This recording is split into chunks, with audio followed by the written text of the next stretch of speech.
TVN24 news নেটওয়ার্কের নিয়মিত আয়োজন দ্য ভিউজ অনুষ্ঠান থেকে আপনাদের সবাইকে স্বাগত জানাচ্ছি আমি রানা আহমেদ।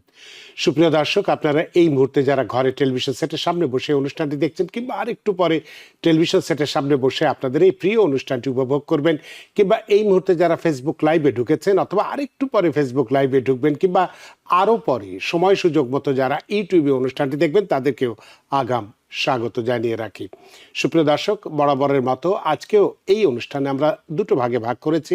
প্রথম অংশে যে বিষয়টি নিয়ে আমরা আলোচনা করতে চাই সেটি হচ্ছে যে একটি বাড়ি আপনার আছে এবং সেখানে আপনি থাকেন, কিন্তু সেখান থেকেও কিভাবে আপনি আরও কিছু অর্থ আয় করতে পারবেন, কিভাবে ইনভেস্টমেন্ট করে আরও নিজেকে সচ্ছল করতে পারবেন, সেই বিষয়টি নিয়ে আমরা কথা বলবো। এবং অনুষ্ঠানের দ্বিতীয় অংশে আরও একটি গুরুত্বপূর্ণ বিষয় রয়েছে, কারণ বর্তমান তথ্য প্রযুক্তির যুগে এআইকে নিয়ে কি চিন্তা ভাবনা চলছে। এআই কি আমাদের জন্য আশীর্বাদ হয়ে আসছে, নাকি এআই আমাদের জন্য দুশ্চিন্তার কারণ হয়ে দাঁড়াচ্ছে? বিশেষ করে ছোট ব্যবসায়ীদের ক্ষেত্রে এটি কিভাবে গুরুত্বপূর্ণ ভূমিকা রাখতে পারবে, নাকি ক্ষতির কারণ হতে পারবে, এই বিষয়টি নিয়ে আমরা কথা বলতে চাই। সুপ্রিয় দর্শক, এই দুটি বিষয়ের উপরে যদি আপনাদের কোনো প্রশ্ন থেকে থাকে সেই প্রশ্নগুলো করবার জন্য আমাদের টেলিভিশন স্ক্রিনে যে টেলিফোন নম্বরটি ভেসে উঠেছে তারপরেও আমি বলে দিচ্ছি 646-307-9828 এই নম্বরে ফোন করতে পারেন, কিংবা যাদের ফোন করতে খুবই অসুবিধা হয় তারা আমাদের ফেসবুকেও প্রশ্ন রাখতে পারেন। আমরা সবগুলো প্রশ্নের উত্তর দেওয়ার চেষ্টা করব। এবং ইত্যকার এই সমস্ত বিষয়ে আলোচনা করবার জন্য অনুষ্ঠানের প্রথম অংশে অংশগ্রহণ করছেন আমাদের সঙ্গে আমাদের সকলের প্রিয় মানুষ, প্রিয় মুখ, প্রিয় realtor Nazneen Mirza, CEO of Mirza real estate advisers.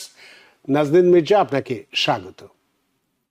ধন্যবাদ রানা ভাই, আপনাকে ধন্যবাদ টিভিএন কে, এবং ধন্যবাদ এই মুহূর্তে যারা টিভিএন প্ল্যাটফর্মের সামনে বসেছেন আমাদের কথা শুনতে। সবাইকে স্বাগত জানাচ্ছি। আপনাকেও অসংখ্য ধন্যবাদ, দূর থেকে হলো আমাদের সাথে সংযুক্ত হয়েছেন। এবং আজকের যে বিষয়টি, যে বাড়িতে আপনি থাকেন সেই বাড়িটি এয়ারবিএনপির মাধ্যমে হতে পারে আপনার চমৎকার আয়ের একটি উৎস, এটি আমাদের আজকের আলোচনার বিষয়। আপনার সাথে বিস্তারিত কথা বলবো, তার আগে এই বিষয়টির গুরুত্ব দর্শকদের সামনে একটু তুলে ধরতে চাই। সুপ্রিয় দর্শক, আমরা এমন এক সময় বসবাস করছি যেখানে জীবনযাত্রার ব্যয় বাড়ছে, আর্থিক নিরাপত্তা একটি বড় চ্যালেঞ্জ হয়ে উঠছে, আর অনেকেই খুঁজছেন কিভাবে নিজেদের বিদ্যমান সম্পদকে আরও কার্যকরভাবে কাজে লাগানো যায়। আমাদের অনেকেরই হয়তো একটি বাড়ি আছে, হয়তো একটি অতিরিক্ত কক্ষ আছে, হয়তো একটি ইনভেস্টমেন্ট প্রপার্টি রয়েছে যা বছরের অধিকাংশ সময় অব্যবহৃত অবস্থায় পড়ে থাকে। কিন্তু যদি সেই অব্যবহৃত স্থানটি হয়ে ওঠে অতিরিক্ত আয়ের একটি নির্ভরযোগ্য উৎস, যদি সেই বাড়ির একটি অংশ আমাদের সন্তানদের উচ্চশিক্ষার তহবিল গঠনে সহায়তা করে, অবসর জীবনের আর্থিক নিরাপত্তা নিশ্চিত করে, কিংবা পরিবারের স্বপ্নগুলোকে আরও এক ধাপ এগিয়ে নিয়ে যেতে সাহায্য করে, আজকের বিশ্বে এয়ারবিএনপি এবং শর্ট টার্ম রেন্টালের ধারণা শুধু একটি ব্যবসায়িক মডেল নয়, বরং এটি অনেক মানুষের জন্য নতুন সম্ভাবনার দুয়ার খুলে দিয়েছে। তবে এর সাথে রয়েছে কিছু গুরুত্বপূর্ণ প্রশ্ন। কিভাবে শুরু করবেন, আইনগত বিষয়গুলো কি, কিভাবে অতিথিদের জন্য একটি স্মরণীয় অভিজ্ঞতা তৈরি করবেন, এবং সবচেয়ে বড় কথা, কিভাবে এটি দায়িত্বশীল এবং টেকসই উপায়ে আয়ের উৎসে পরিণত করবেন। আর এই গুরুত্বপূর্ণ বিষয়গুলো নিয়ে আলোচনার জন্য আজ আমাদের সাথে রয়েছেন এমন একজন অভিজ্ঞ রিয়েলটর, যিনি দীর্ঘদিন ধরে রিয়েল এস্টেট বাজার, বিনিয়োগ কৌশল এবং শর্ট টার্ম রেন্টালের বাস্তব অভিজ্ঞতা নিয়ে কাজ করছেন। তাই আজকের এই অনুষ্ঠান থেকে জেনে নেওয়া যাক কিভাবে আমাদের সবচেয়ে মূল্যবান সম্পদ অর্থাৎ আমাদের বাড়িটি হতে পারে নতুন সম্ভাবনার ঠিকানা, কিভাবে একটি অতিরিক্ত কক্ষ কিংবা একটি ইনভেস্টমেন্ট প্রপার্টি বদলে দিতে পারে আমাদের আর্থিক ভবিষ্যতের গল্প। তো দর্শক, চলুন শুরু করা যাক আজকের অনুষ্ঠানের মূল আলোচনা। যে বাড়িতে আপনি থাকেন সেই বাড়িটি বিএনপির মাধ্যমে হতে পারে আপনার চমৎকার আয়ের উৎস। নাজনীন মির্জা, আজকের অনুষ্ঠানের বিষয়ের মানে সিনপসিস যেটা বা সারমর্ম, সেটুকু একটি তুলে ধরার চেষ্টা করছি দর্শকদের সামনে। আপনার সাথে বিস্তারিত আলোচনা করতে চাই যে প্রথমে বর্তমান অর্থনৈতিক বাস্তবতা, এই যে শর্ট টার্ম রেন্টাল কেন এত জনপ্রিয় হয়ে উঠছে? এটি কি শুধুই অতিরিক্ত আয়ের উৎস, নাকি এটি একটি দীর্ঘমেয়াদী বিনিয়োগ কৌশল? আপনার কাছে কি মনে হয়? ধন্যবাদ রানা ভাই আপনাকে আপনার সুন্দর একটা প্রশ্নের জন্য। তো রানা ভাই যেটা বলছেন যে আজকাল এক্সপেন্সেস এত বেড়ে গিয়েছে, মানুষ সবসময় চাচ্ছে একটা এক্সট্রা ইনকাম কোনো না কোনো ভাবে আসতে পারে কিনা। তো আপনার যদি বাড়ি থেকে থাকে সেখান থেকে এই যে শর্ট টার্ম রেন্টাল, এয়ারবিএনবি হচ্ছে একটা প্ল্যাটফর্মের নাম যেখানে আপনি আপনার বাসাটা লিস্ট করে এই ইনকামটা করতে পারেন। এয়ারবিএনবি প্ল্যাটফর্ম ছাড়াও আরো কিছু প্ল্যাটফর্ম আছে যেখান থেকে আপনার শর্ট টার্ম রেন্টাল আসতে পারে। সেটা হচ্ছে আপনার এক্সপেরিয়া, ভিআরবিও, বুকিং.কম। এই জায়গাগুলোতে আপনি মাল্টিপল প্ল্যাটফর্মে একই সাথে লিস্টিংটা করতে পারেন। আর যেই কারণে এই জিনিসটা দিন দিন জনপ্রিয় হচ্ছে, তার কারণ হচ্ছে যদি আপনি একটা চিন্তা করেন যে আপনার একটা বাড়ি আছে, কিন্তু আপনি যদি লং টার্মে দিয়ে দেন, সে সময় একটা ভয় থাকে যে আপনার লং টার্ম টেনেন্ট হঠাৎ করে ভাড়া বন্ধ করে যদি ওই বাড়িতে থাকতে থাকে, আপনি ফাইন্যান্সিয়ালি ব্রোক হয়ে যাবেন। কিন্তু যখন এয়ারবিএনবি হচ্ছে, আপনার কিন্তু সেখানে লং টার্ম কেউ থাকছে না, অল্প সময় আপনার বাসায় থেকে যাচ্ছে। ধরেন কেউ থাকছে 2 দিন মিনিমাম, কেউ থাকছে 7 দিন, অথবা আপনি যদি এগ্রি করেন তাহলে হয়তো ম্যাক্সিমাম 30 দিন থেকে চলে যাচ্ছে। তার মানে হচ্ছে আপনার বাড়ির ওই অংশটুকু শর্ট টার্ম রেন্টালে রাখলে আপনি নিজেও কিন্তু আপনার সুবিধা মতো ব্যবহার করতে পারছেন। আমাদের এখানে অনেক সময় গেস্ট আসে নিজেদের, যাদের থাকার ব্যবস্থা করে দিতে হয়। আবার এমনও লোকজন আছে যারা, আমরা যাদেরকে ওভারসিজ ক্লায়েন্টস আমাদের যারা আছেন, বিদেশে থাকেন বা বাংলাদেশে থাকেন, এখানে একটা বাড়ি কিনে রাখছেন, হয়তো বছরে 2-3 মাস উনি এখানে থাকেন কিন্তু লং টার্ম ভাড়া দিতে চাচ্ছেন না। তাদের জন্য শর্ট টার্ম রেন্টাল বা এয়ারবিএনবি প্ল্যাটফর্ম খুবই উপকারী। আর এখান থেকে যে আয়ের যদি আমরা তুলনা করি, যে লং টার্ম রেন্টালে যেই আয়টা আমরা মাসিক ভাবে পাচ্ছি, সেই তুলনায় শর্ট টার্ম রেন্টাল করে ইভেন 50% অকুপেন্সিতেও দেখা যাচ্ছে যে আপনি লং টার্ম রেন্টালের চেয়ে বেশি আপনার আয় হচ্ছে। তো আপনারা যদি চিন্তা করে দেখেন তাহলে definitely short term rental compare to long term rental আপনার জন্য, আপনার এই ফাইন্যান্সিয়ালিও আপনাকে হেল্প করছে, প্লাস আপনার বাসাটা আপনি আপনার নিজের প্রয়োজনেও ব্যবহার করতে পারছেন যখন প্রয়োজন হচ্ছে, আর অন্য সময় আপনি ওখান থেকে ইনকামও করতে পারছেন।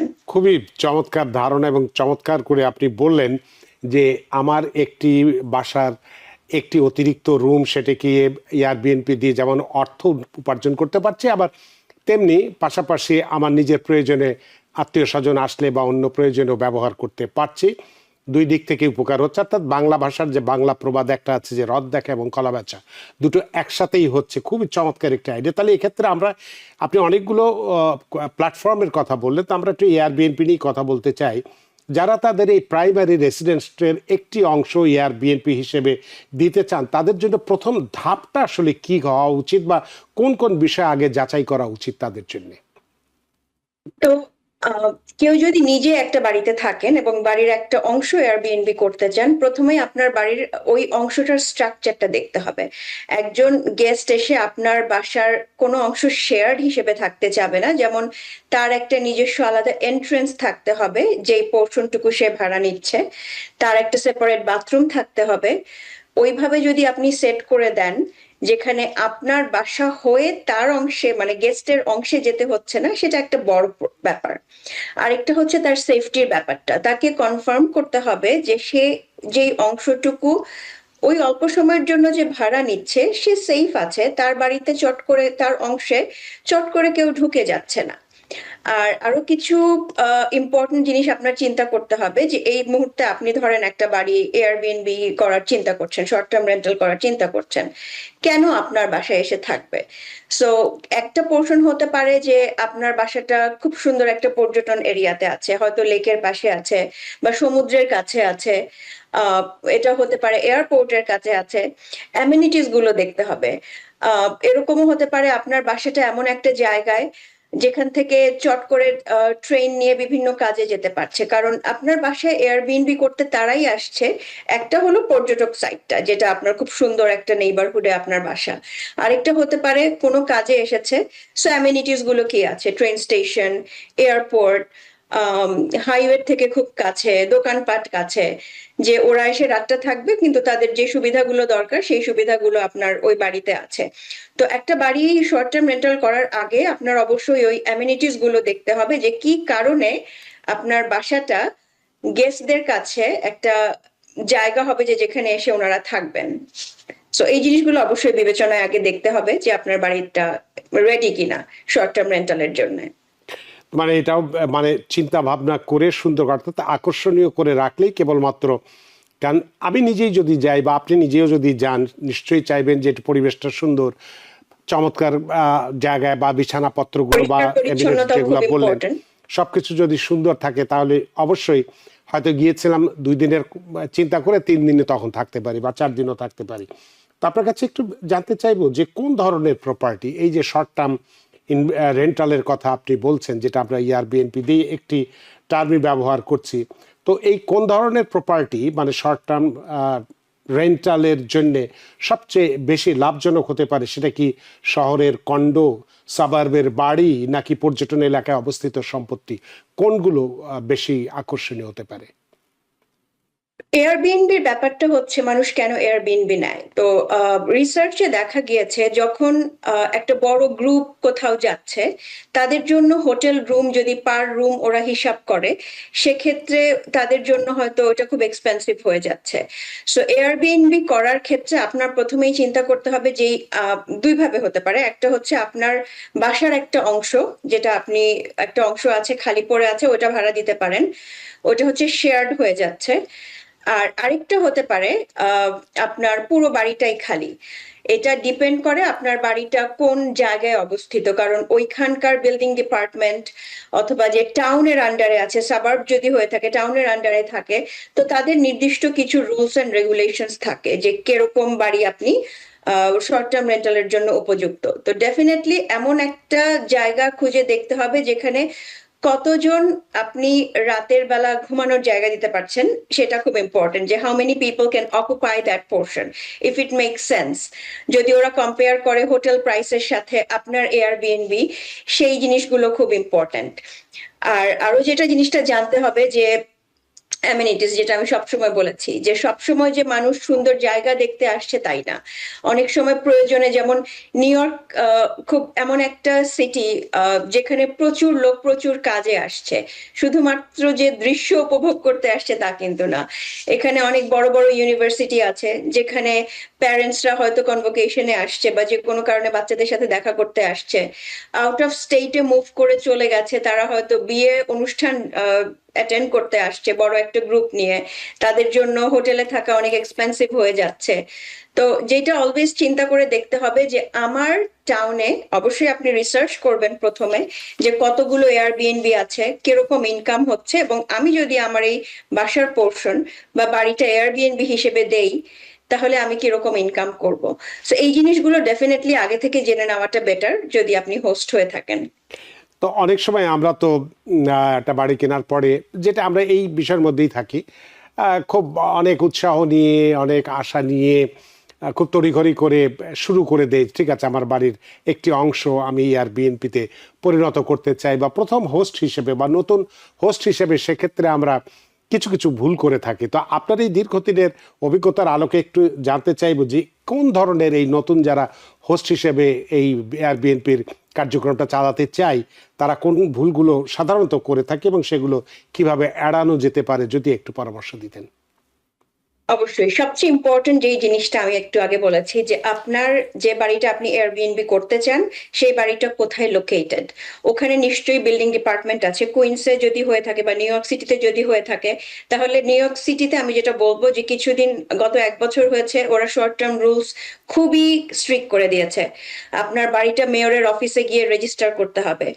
যদি এটা সাবার্বে হয়, সাবার্ব যেই টাউনের আন্ডারে, ওই টাউনের রুলস এন্ড রেগুলেশনটা আপনি দরকার হলে টাউনে যে ফোন করে বা ওদের ওয়েবসাইটে গিয়ে জেনে নেন হোয়াট আর দ্য রুলস, আপনি যদি ওইখানে শর্ট টার্ম রেন্টাল করতে চান, টু অ্যাভয়েড আপনার যে কোনো রকমের বড় একটা ফাইন। কারণ আপনি যদি প্রপার্টিটা টাউনের সাথে বা সিটিতে যদি হয় মেয়রের অফিসে গিয়ে রেজিস্টার না করে শর্ট টার্ম রেন্টাল শুরু করেন, তাহলে আপনার বড় একটা ফাইন পেয়ে যাওয়ার একটা ভয় থাকে, যেটা আপনার ইনকাম থেকে অনেক বড় একটা পোর্শন আবার নিয়েও যাবে। তারপরে আপনার রিসার্চ করতে হবে যে আপনি যেই টাউনে আছেন ওই এলাকার মধ্যে যেই এয়ারবিএনবি গুলো আছে তাদের প্রাইসিংটা কি এবং ওই এরিয়ার হোটেল প্রাইসিংটা কি। অবশ্যই আপনার একটা লুক্রেটিভ প্রাইসিং নিয়ে আসতে হবে যাতে করে যারা গেস্টরা আসবে তারা আপনার প্রপার্টিকে আগে এসে ভাড়া করে। আরেকটা যেটা দেখতে হবে যে আপনার প্রপার ফটোজ তুলতে হবে। আপনার একটা জিনিস মনে রাখতে হবে, এটা একটা ভ্যাকেশন রেন্টাল। মানুষ এখানে একটা সুন্দর টাইম স্পেন্ড করতে আসছে, তো ওরা ফার্স্ট থিং যেটা করবে, আপনার যে বাড়িটা আছে বা যে পোর্শনটা আছে এটার ছবিগুলো কিন্তু ওই শর্ট টার্ম রেন্টাল প্ল্যাটফর্মে দেখবে। সো অবশ্যই আপনার বাড়িটা সুন্দর করে সাজিয়ে গুছিয়ে সুন্দর ফটোগ্রাফার ছবি নিয়ে তারপর আপনার লিস্টিংটা আপ করতে হবে এই ধরনের প্ল্যাটফর্মে। আর আরেকটা ইম্পর্টেন্ট ব্যাপার হচ্ছে, নতুনদেরকে বলবো যারা নতুন হোস্ট হবেন, যে কোনো গেস্টকেই আপনি অ্যাকসেপ্ট করবেন না, আগে তাদের রিভিউজ গুলো দেখে নেবেন। কারণ প্রত্যেকটা গেস্ট যখন এয়ারবিএনবি তে বা যে প্ল্যাটফর্মে যাচ্ছে, তাদের নিজস্ব একটা প্রোফাইল আছে এবং তারা আগে কোথায় বেড়াতে গিয়েছে বা তারা ওখানে কি ধরনের রিভিউ পেয়েছে, ওগুলো দেখে সাবধানে বুঝে শুনে তারপর আপনি একজন গেস্ট পিক করবেন। কারণ ওরা আপনার বাড়িতে আসছে, সো দ্যাট আপনার কোনো ব্যাড একটা অ্যাক্সিডেন্ট না হয়ে যায় বা এমন কিছু হোক যেটা আপনি আশা করেন না।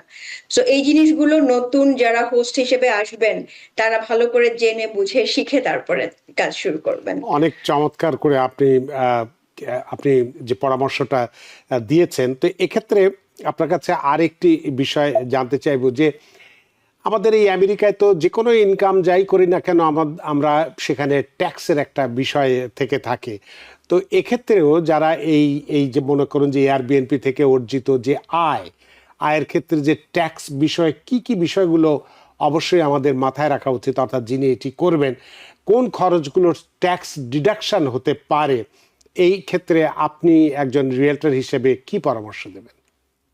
তো যে কোনো ইনকামেরই তো আপনার একটা ট্যাক্স থাকবে। হ্যাঁ। এয়ারবিএনবিও তার অন্যথা না, কারণ আপনি যা ইনকাম করছেন, আপনি যেই ট্যাক্স ব্র্যাকেটে পড়েন সেখানে একটা ট্যাক্স আপনার দিতে হচ্ছে। অন টপ, আমি যেহেতু লং আইল্যান্ডে আমার মার্কেট, লং আইল্যান্ড সম্পর্কে আমি জানি, আমার এখানেও কিছু এয়ারবিএনবি আছে এবং আমার কিছু ক্লায়েন্টস আছে যাদের এয়ারবিএনবি আমি করে দিচ্ছি। তো এখানে আরেকটা ট্যাক্স এখানে দিতে হয় আমাদের লং আইল্যান্ডে, সেটাকে আমরা হোটেল মোটেল ট্যাক্স বলি, 5.5%। এটা হচ্ছে রেভিনিউ থেকে, সেটা ওই টাউনকে আমাদের দিয়ে দিতে হয়। সো ইনকাম ট্যাক্সের আগে এইটা দিতে হচ্ছে, দেন আমার টোটাল যা ইনকাম হচ্ছে সেখান থেকে আমার একটা ট্যাক্স দিতে হচ্ছে, বিকজ ইটস আমার ইনকাম। আর আরেকটা যেটা ডিডাকশনের কথাটা বললেন, ডেফিনেটলি এটা আপনার বিজনেস, সো আপনার বিজনেসের পেছনে অনেক এক্সপেন্সেস থাকে। এয়ারবিএনবির একটা বড় এক্সপেন্স হচ্ছে ক্লিনিং ফি। এভরি সিঙ্গেল টাইম একজন গেস্ট বের হয়ে যাচ্ছে আপনার ক্লিন করতে হচ্ছে, ওইটা ট্যাক্স ডিডাক্টেবল। আপনি বাড়িটা সাজাচ্ছেন বা বাড়ি রিপেয়ার করছেন, ওগুলাও ট্যাক্স ডিডাক্টেবল। সো এই জিনিসগুলো আপনি ঠিক মতো যদি বুককিপিং করেন তাহলে ওগুলো আপনার এন্ড অফ দ্য ইয়ারে যে আপনার সিপিএ এর সাথে বসে এই ডিডাকশনস গুলো আপনি পেতে পারেন। লাস্ট একটি প্রশ্ন আপনাকে আমি করতে চাই যে এই ধরুন যে আমার বাড়ি, সেটাকে আমি আমার অতিরিক্ত আয়ের জন্য বা সুবিধার জন্য এয়ারবিএনপি দিলাম, কিন্তু পাশে আরেকটি বাড়ি আছে, তারা ওখানে পুরোপুরি বসবাস করছে একেবারে 100% রেসিডেন্স হিসেবে, তাদের সুবিধা অসুবিধার বিষয়টি থাকে। তো এই যে এক্ষেত্রে যে প্রতিবেশী যিনি আমার থাকছেন, যে প্রতিবেশীদের সাথে সুসম্পর্ক বজায় রেখে কিভাবে সফলভাবে এই শর্ট টার্ম রেন্টাল পরিচালনা করা সম্ভব, এক্ষেত্রে কি টিপস আছে আপনার কাছে? এক্ষেত্রে ছোট একটা টিপস আছে, সেটা হচ্ছে ডেফিনেটলি রেন্টাল স্টার্ট করার পূর্বে শর্ট টার্ম রেন্টাল আপনার নেইবারদেরকে আপনি জানাবেন। আর যেহেতু আপনি এই প্রপার্টিটা রেজিস্টার করে নিচ্ছেন টাউনের সাথে, সো সবাই অ্যাওয়্যার আছে যে এই বাড়িটাকে শর্ট টার্ম রেন্টাল করা হচ্ছে। সো ওইটা একটা ব্যাপার যে সবাই aware, everybody knows what's happening with this house. আর আরেকটা যেটা বললেন যে আপনার সরি, আরেকটা কোয়েশ্চেন কি ছিল? না, এটাই ছিল, মানে মানে যদি আমার পাশের মানুষ, তাদের তো পারিপার্শ্বিক অবস্থা আছে, পরিবেশ আছে, বা হ্যাঁ, তাদের। আরেকটা ইম্পর্টেন্ট জিনিস হ্যাঁ। শেয়ার করতে চাই, সেটা হচ্ছে প্রত্যেকটা হোস্টের হাউস রুলস আগে থেকে সেট করে সেটা আপনার গেস্টদেরকে জানাতে হবে। যেটা বলছেন যে লাউড মিউজিক বাজানো বা হুম। পার্টি করা, যেটা আপনার নেইবারদেরকে বিরক্ত করতে সেটাই। পারে, ওইটা যদি আপনি রুলস থেকে আগে থেকে আপনার গেস্টদেরকে জানিয়ে দেন যে এই বাসার রুলস হচ্ছে এগুলো, এখানে পার্টি করা যাবে না বা জোরে মিউজিক বাজানো যাবে না, বা একটা কোয়াইট আওয়ার্স আছে, রাত 10টার পরে এখানে জোরে শব্দ করা, বাইরে গান বাজনা করা, এগুলো করা যাবে না। তাতে করে আপনারও একটা সুবিধা হবে যে আপনার বাসার কোনো রকমের বড় রকমের ভায়োলেশন আসবে না এবং নেইবাররাও হ্যাপি থাকবে যে না, ওরা শর্ট টার্ম রেন্টাল করলেও ওরা কাউকে বদার কাউকে করছে না, বিরক্ত বিরক্ত করছে না বা করছে না। বদার করছে তো না, সে হাউস রুলসটা সেট একেবারে যখন করবেন, বাসাটা লিস্টিং দেওয়ার আগেই আপনি বসে বসে ভবিষ্যৎ চিন্তা করে বসবেন যে এই প্রবলেমস গুলো আসতে পারে। তো আগে থেকেই হাউস রুল সেট করে থাকলে গেস্ট ওটা এগ্রি করে দেন আপনার বাসাটা ভাড়া নিচ্ছে। অনেক ধন্যবাদ নাজনীন মির্জা আপনার এই চমৎকার পরামর্শের জন্য। আজকে নিশ্চয়ই যারা আমরা এটা নিয়ে চিন্তা ভাবনা করছিলাম যে আমার বাড়িটি কি এয়ারবিএনপি দেবো কি দেবো না, আজকের আলোচনার মধ্যে দিয়ে আপনার এই চমৎকার কিছু টিপসের মধ্যে দিয়ে তারা নিশ্চয়ই সিদ্ধান্ত নিতে পারবো যে আসলে এটা দিলে আমার জন্য কতটুকু লাভ হবে, কতটুকু বা বা খারাপ অবস্থার সম্মুখীন আমি হতে পারি। নিশ্চয়ই তারা সেটা তুলনামূলক যাচাই করবেন। আপনার এই চমৎকার আলোচনার মধ্যে দিয়ে সত্যি আমরা ঋদ্ধ এবং প্রাণিত। ধন্যবাদ আপনাদের সবাইকে। আপনাকে আবারও ধন্যবাদ। সুপ্রিয় দর্শক, আমরা অনুষ্ঠানের প্রথম পর্যায়ে যে বাড়িতে আপনি থাকেন সেই বাড়িটি এয়ারবিএনপির মাধ্যমে কিভাবে একটি আয়ের উৎসে পরিণত করতে পারি সেটি নিয়ে আলোচনা করেছি। আমরা যাব একটি বিরতিতে। বিরতির পরে এসে আরেকটি গুরুত্বপূর্ণ বিষয়, এআই কি ছোট ব্যবসার জন্য সুযোগ নাকি চ্যালেঞ্জ, এই বিষয়টি নিয়ে কথা বলবো। সে পর্যন্ত আমাদের সাথেই থাকুন। সুপ্রিয় দর্শক, বিরতির পর ফিরে এলাম আপনাদের প্রিয় অনুষ্ঠান দ্য ভিউজে। দ্য ভিউজ অনুষ্ঠানের দ্বিতীয় অংশের আলোচনাটি অত্যন্ত গুরুত্বপূর্ণ। এআই কি ছোট ব্যবসার জন্য সুযোগ নাকি চ্যালেঞ্জ, এই বিষয়টি সম্পর্কে আলোচনা করার জন্য আমাদের স্টুডিওতে উপস্থিত হয়েছেন আপনার আমাদের সকলের প্রিয়জন, প্রিয় মানুষ, প্রিয় মুখ, প্রিয় আইটি বিশেষজ্ঞ এবং অ্যাডজাংক্ট প্রফেসর কম্পিউটার সায়েন্স এবং সিটি ইউনিভার্সিটি অফ নিউ ইয়র্কের অ্যাডজাংক্ট প্রফেসর, আগেও বলেছি, জনাব ডক্টর মেহেদী হাসান। ডক্টর মেহেদী হাসান, আপনাকে স্বাগত। আপনাকেও অসংখ্য ধন্যবাদ। জানি ইউনিভার্সিটি থেকে এখানে সরাসরি চলে এসেছেন, ব্যস্ততা অনেক, তারপরেও একটি গুরুত্বপূর্ণ বিষয়, কারণ তথ্য প্রযুক্তির যুগে এখন এআই একটি খুব চর্চিত একটি বিষয়। কি হতে যাচ্ছে, কি হবে আদৌ, আমরা বিশেষ করে যারা চাকরি করছি তাদের চাকরি আদৌ থাকবে কিনা, কারণ আমরা দেখছি যে এআই দিয়ে এখন হোটেল রেস্তোরাঁতে বুকিং নেওয়া হচ্ছে, খাবার সার্ভ করা হচ্ছে, অনেক কিছুই করা হচ্ছে সব কিছুতেই, এবং অনেক কর্মী ছাঁটাই হচ্ছে বড় বড় ইন্ডাস্ট্রিগুলোতে থেকে। সেক্ষেত্রে আমরা যারা ছোট ব্যবসা করছি তাদের ক্ষেত্রে কি হতে পারে এআই এর এই যে অগ্রযাত্রা, এআই এর এই যে বাড়াবাড়ি যদি আমি বলে থাকি, যদি সেক্ষেত্রে ছোট ব্যবসার জন্য কি এটা আসলে বাড়াবাড়ি হচ্ছে নাকি সুযোগ সৃষ্টি হচ্ছে নাকি চ্যালেঞ্জ হচ্ছে, কোনটি হচ্ছে, এই বিষয়টি নিয়ে যদি একটু কথা বলেন প্রথমেই, তারপর আবার প্রশ্নে আসি। আমি বলবো যে খুব ছোট করে যদি উত্তরটি দেই, ডেফিনেটলি এটা একটা বিশাল সম্ভাবনার দ্বার উন্মোচন করছে স্মল বিজনেস ওনারদের জন্য। আগে যেই সমস্যাগুলো স্মল বিজনেস ওনাররা ফেস করতেন, যেগুলিতে তারা উতরিয়ে যেতে অনেক অসুবিধা হতো বিভিন্ন রকম বাধার কারণে, আমি বলবো যে এই টেকনোলজির মাধ্যমে সেই বিষয়গুলি এখন অনেকাংশেই, এই যে আপনি যে অনেকাংশে কথা বলেন, এটির উপরে, এই বিষয়ের উপরে একটু সারমর্ম বা অনুষ্ঠানের যেটিকে সিনপসিস যেটাই বলি না কেন, সেটি একটু তুলে ধরতে চাই দর্শকের সাথে। সুপ্রিয় দর্শক, আজকের পৃথিবী বদলাচ্ছে অভূতপূর্ব গতিতে। একসময় ব্যবসার সফলতার চাবিকাঠি ছিল বড় পুঁজি, বিশাল অফিস কিংবা শত শত কর্মী, কিন্তু আজ প্রযুক্তির এক নতুন অধ্যায় আমাদের সামনে হাজির হয়েছে, আর তার নাম কৃত্রিম বুদ্ধিমত্তা বা এআই। কেউ বলছেন এআই হলো ছোট ব্যবসার জন্য এক অসাধারণ সুযোগ, যেখানে একজন উদ্যোক্তা সীমিত সম্পদ নিয়েও বড় প্রতিষ্ঠানের সাথে প্রতিযোগিতা করতে পারেন। কয়েকটি ক্লিকেই তৈরি করা যায় বিজ্ঞাপন, বিশ্লেষণ করা যায় গ্রাহকের চাহিদা, এমনকি পরিচালনা করা যায় ব্যবসার নিত্যদিনের বহু কাজ। যেন প্রযুক্তি নিজেই হয়ে উঠেছে এক নিরলস সহকারী। আবার অন্যদিকে অনেকেই মনে করেন, বা অনেকের মনেই প্রশ্ন, এই পরিবর্তনের ভিড়ে কি হারিয়ে যাবে মানুষের সৃজনশীলতা? ছোট ব্যবসাগুলো কি প্রযুক্তির খরচ, দক্ষতার অভাব কিংবা দ্রুত পরিবর্তনের চাপে পিছিয়ে পড়বে? এআই কি কর্মসংস্থানের জন্য হুমকি হয়ে দাঁড়াবে, নাকি সৃষ্টি করবে নতুন সম্ভাবনার দুয়ার? প্রতিটি ছোট ব্যবসার পেছনে থাকে একজন মানুষের স্বপ্ন, একটি পরিবারের আশা, বছরের পর বছর ধরে গড়ে ওঠা পরিশ্রমের গল্প।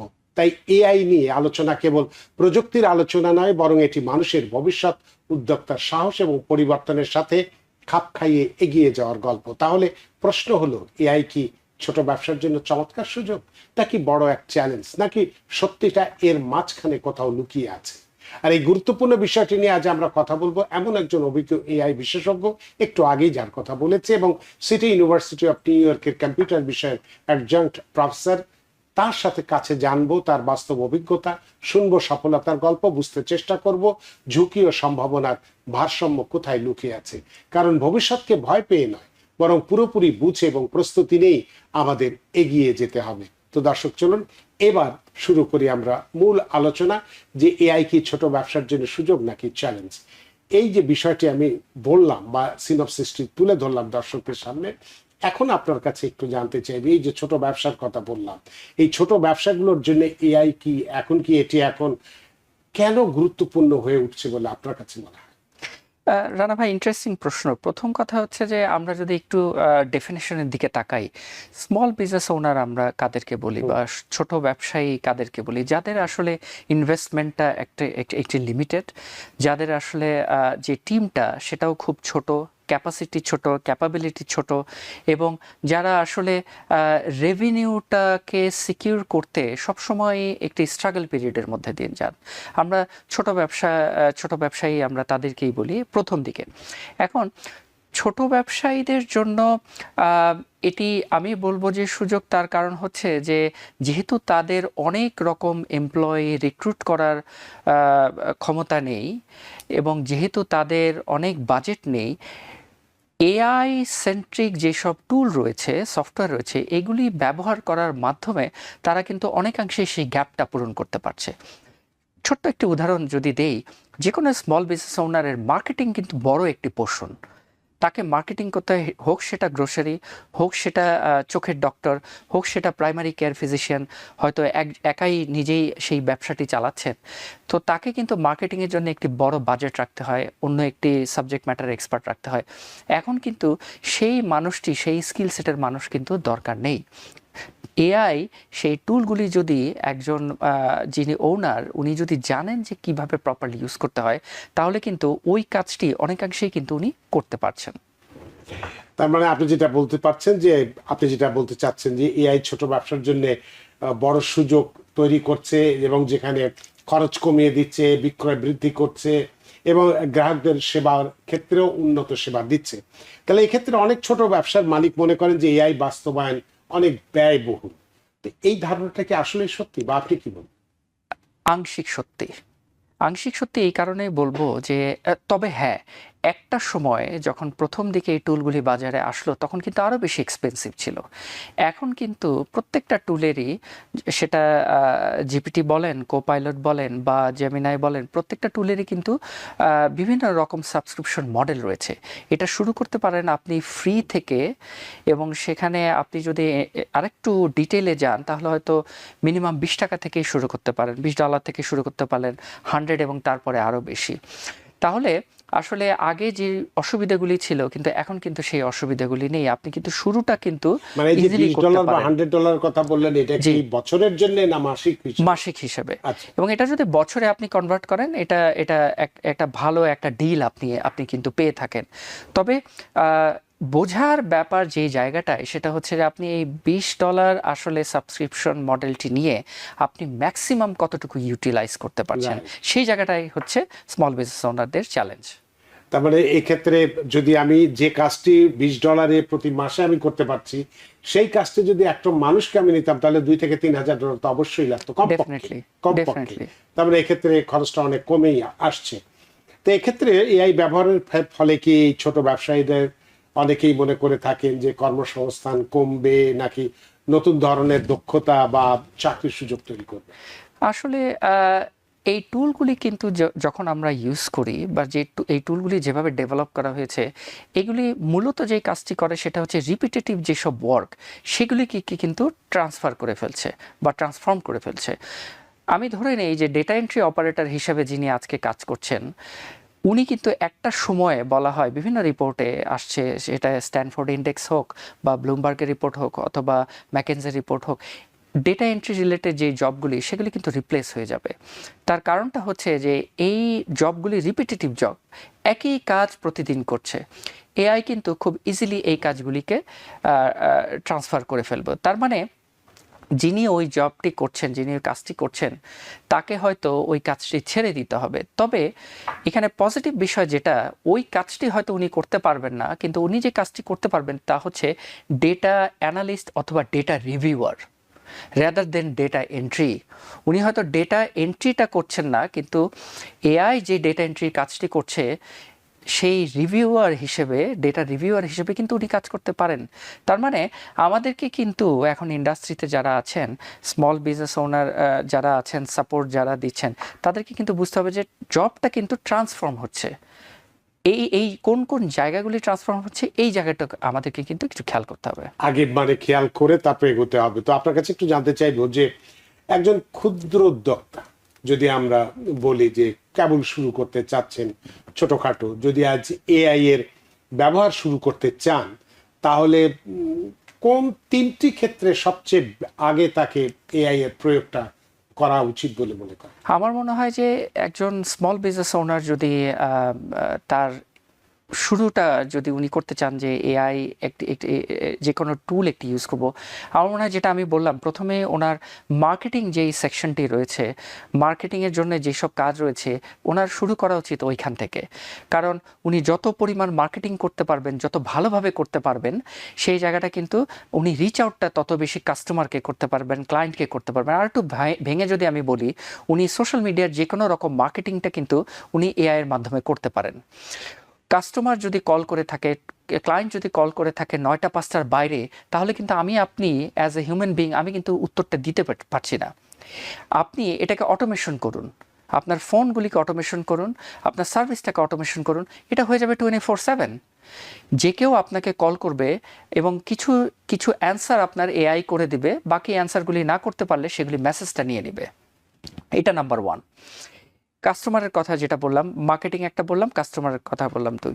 আর একটা হচ্ছে যে বিজনেস যে রিপোর্টিংগুলি, আপনার যে কোন ধরনের ক্লায়েন্ট আসছে, কোন ধরনের প্রোডাক্ট আপনি বেশি সেল হচ্ছে, কোন ধরনের প্রোডাক্ট সেল হচ্ছে না, যেটা ওয়্যার হাউসে দিনের পর দিন পড়ে রয়েছে, কেন পড়ে রয়েছে, অথচ আপনার কাছে মনে হয়েছিল যে না এটা বোধহয় অনেক মানে ভালো চলবে, ভালো বাজারে। চলার কথা। এই যে প্রেডিকশনগুলি, এই প্রেডিকশনগুলি কিন্তু আপনাকে এবং ডিসিশন মেক করতে এআই কিন্তু আপনাকে হেল্প করবে। তাহলে আমি 3টা জিনিস বললাম। নাম্বার 1 হচ্ছে আপনার মার্কেটিংটাকে অটোমেশন করা, দ্বিতীয়ত হচ্ছে আপনার কাস্টমারের যেই সার্ভিস সেটাকে প্রোভাইড অটোমেশন করুন। আপনার যখন ক্লায়েন্ট আপনাকে ইমেল করছে, সেই ইমেলটা ম্যানুয়ালি আপনি রেসপন্স না করে আপনি এআই এর উপরে ছেড়ে দিন, ইনিশিয়াল রেসপন্সটা এআই করুক। এবং তৃতীয়ত হচ্ছে আপনি যে বিজনেস অ্যানালিটিক্স, যা রিপোর্টিংগুলি, এগুলিকে এআই এর উপরে ছেড়ে দিন। আমরা একটু ভবিষ্যতের দিকে আসি। যদি আগামী 5 বছরের কথা যদি বলি, এআই ছোট ব্যবসার পরিচালনা, যদিও আপনি একটু আগে বললেন, বিপণন এবং গ্রাহক সেবাকে কিভাবে পরিবর্তন করবে বলে আপনি মনে করতেছেন, মানে আগামী 5 বছরের মধ্যে আপনার কাছে কি মনে হয়?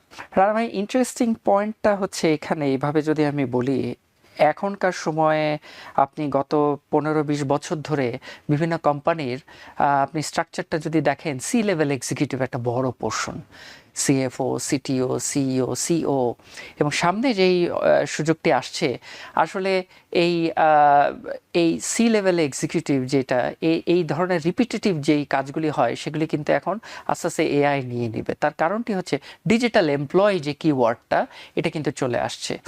রিপিটেটিভ ওয়ার্ক যারা করেন, তাদের কাজটা আসলে এআই সেন্ট্রিক টুলগুলি করবে।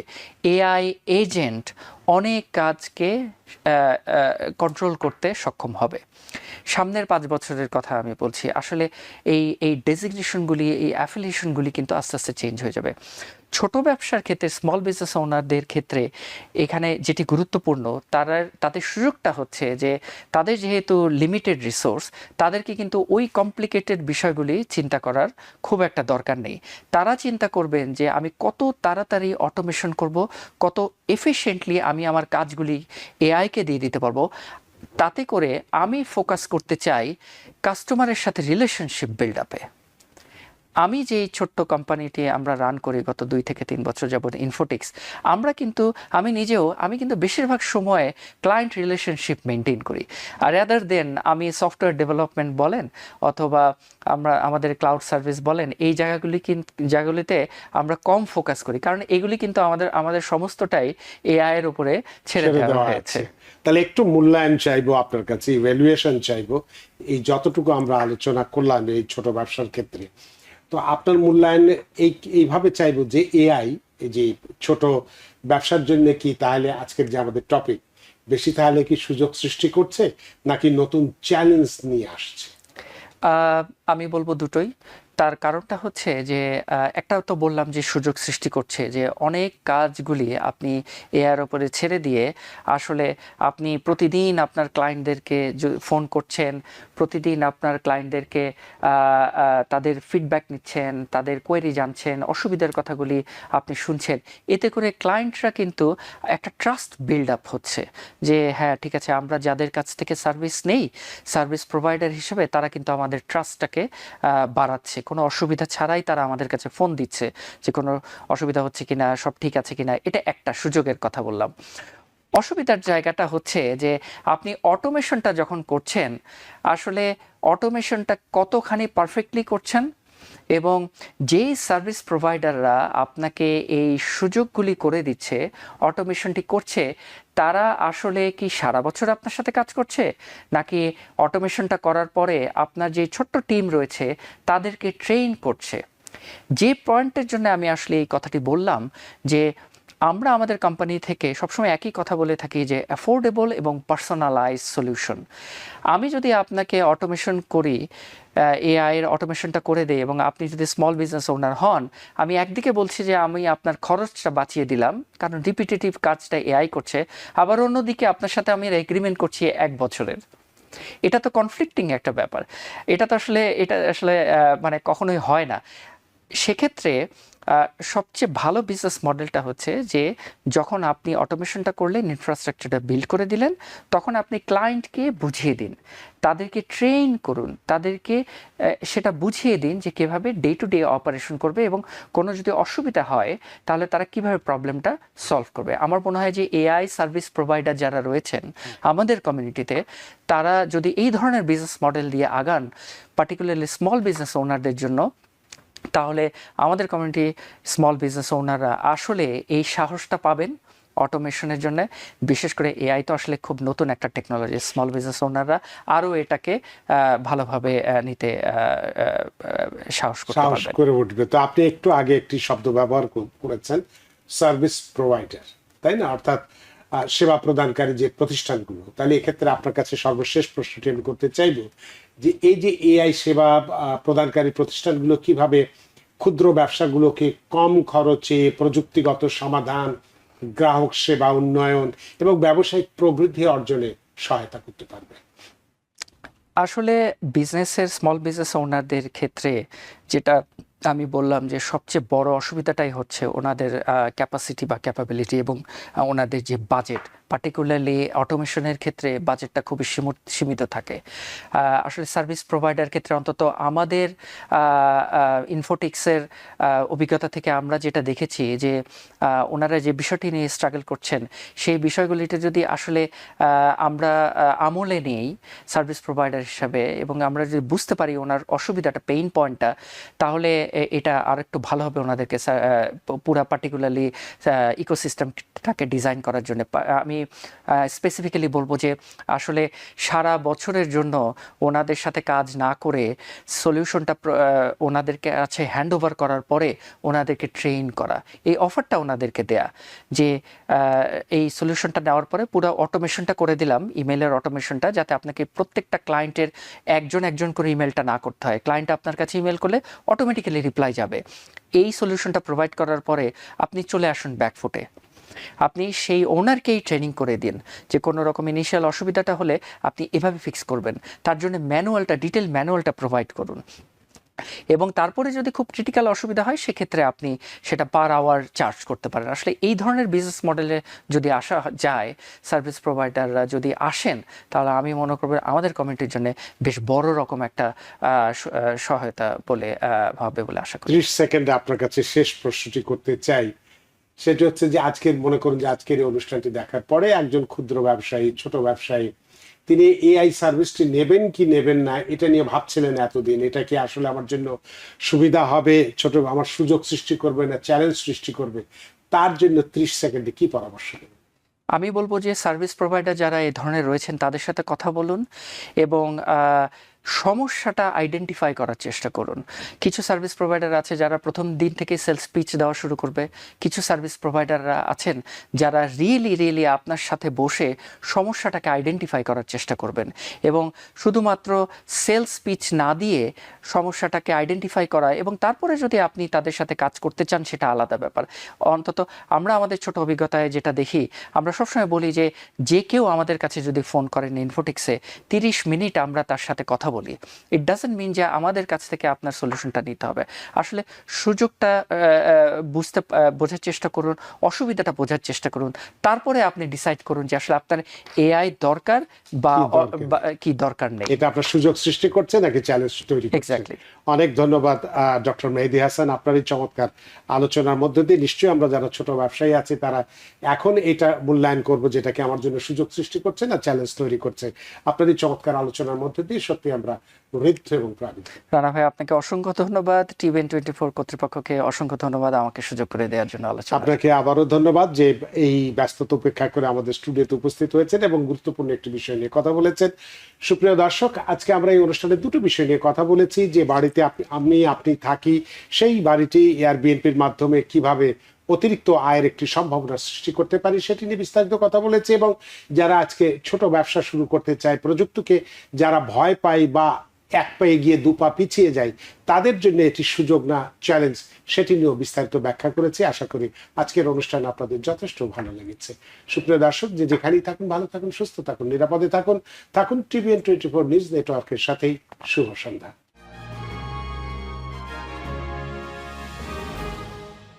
TVN24 টেলিভিশন দেখতে আজই কল করুন 7187776556। লগ ইন করুন www.totalcablebd.com। নিউ ইয়র্ক থেকে সম্প্রচারিত TVN24 টেলিভিশন বিশ্বজুড়ে বাঙালির কণ্ঠস্বর।